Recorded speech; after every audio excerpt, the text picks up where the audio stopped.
So after pala guys ng work ko kanina, so dumaan ako sa Jarbox. So wala lang, gusto ko lang dumaan doon tapos may nakita ako. So binili ko to kasi nga gusto ko relax yung aking pagtulog. So ito nga pala guys yung binili ko kanina sa Jarbox store. Light lang naman siya para masarap yung tulog natin. So ayan. So ito lang guys. So meron na siyang kasamang remote. Tapos saksakan niya. And yung light. So nakalagay kasi dito guys is 10 meters siya. Sana mahaba to. So ipapaikot ko ito dito sa taas ng kwarto ko. Doon sa pinaka-ending yan.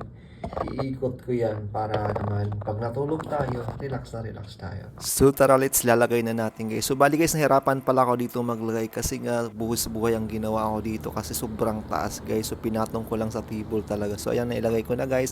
Pailawin na natin. Ang maganda naman dito guys, pwede mong iba-ibahin guys yung kulay. Pwede mong baguhin na sa'yo guys kung anong kulay ang gusto mong pagganahin habang natutulog ka para ma-relax ka dito.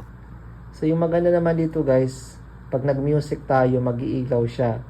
Automatic siya guys. So mag-music tayo, ito, i-play natin yan.